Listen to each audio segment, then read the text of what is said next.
플라톤, 아리스토텔레스, 홉스, 마키아벨리, 데카르트, 스피노자, 라이프니츠, 로크, 루소, 칸트, 헤겔, 벤담, 밀, 니체, 프로이트, 막스 베버, 피어스, 제임스 듀이, 러셀, 화이트헤드, 하이데거, 야스퍼스, 간디, 손문, 소크라테스, 공자, 맹자, 예수, 석가모니, 무함마드, 아우구스티누스, 파스칼, 몽테뉴, 톨스토이, 토인비, 페스탈로치, 타고르, 아우렐리우스, 슈바이처, 에리 프롬, 카프카, 아인슈타인, 노자, 장자, 묵자, 한비자 등등 동서양을 막론하고 사상가나 철학자는 너무나 많습니다.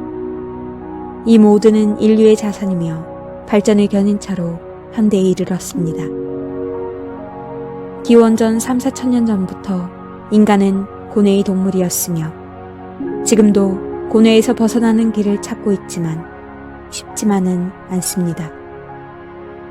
동서양의 사상과 철학은 같은 문화가 아니기 때문에 차별이 있을 수밖에 없습니다. 물질과 정신을 대변하는 사상과 철학으로 구분이 되고 서양은 개인을 중심으로, 동양은 우리를 중심으로 일어나는 것이 다를 것입니다. 인간의 생명 현상을 바라보고 인간다운 모습을 정의하기 위한 몸부림은 끊이지 않고 일어나지만 한마디로 인생에 대하여, 숙명에 대하여 정답을 밝힌 사상과 철학은 불교의 석가모니뿐입니다. 불교를 신앙에 의한 종교로 바라보면 사상과 철학으로는 밝히지 못하고, 특히 지금처럼 불교가 미신화되어 버리고 부처를 신격화해버리면 사상과 철학으로는 더더욱 말할 수 없을 것입니다. 그러므로 인간의 고뇌의 덩어리인 숙명을 밝혀도 역학의 사주 정도로 낮추어 버리고 무속의 개념으로 흘러가고 있습니다. 또 산소를 두고는 지관으로 전락하여 버렸고 조상의 원혼을 달래는 정도로 바라보고 있습니다.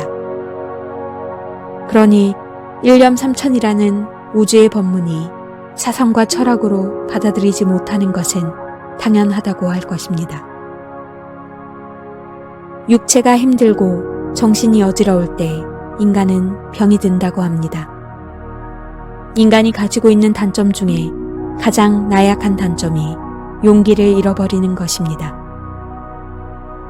보이지도 않고 무겁지도 않은, 어디에 있는지조차 분간하기는 어렵지만 인간에게는 정신세계가 자리를 잡고 있습니다.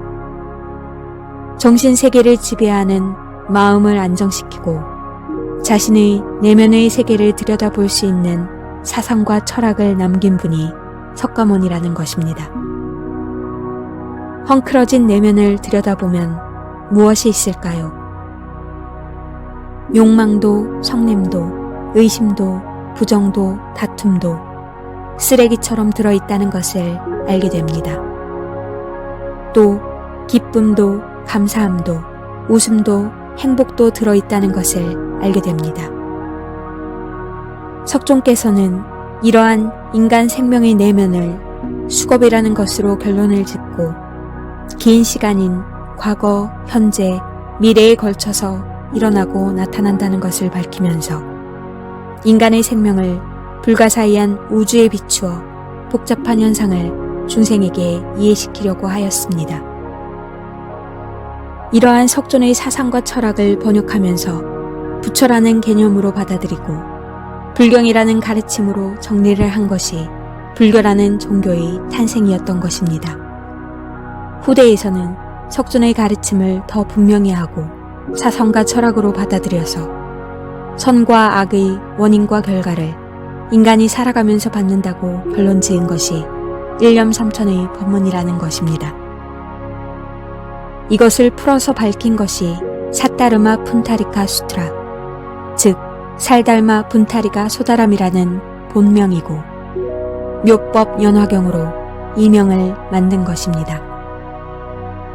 석가모니가 깨달은 사상과 철학은 우주의 법이며 이것을 인간에게 접목시킨 것이 업보라는 인간의 무형의 정신세계인 것입니다. 사상으로 인간의 미래를 결정짓고 철학으로 인간의 행불행을 결정짓는 것이 불교라는 거대한 사상과 철학입니다. 인생의 가는 길을 바꾸고 내면의 세계를 정리정돈하여 인간답게 살아가는 방향을 제시한 사상과 철학이라면 불가사의하다고 말하지 않을 수가 없는 것입니다.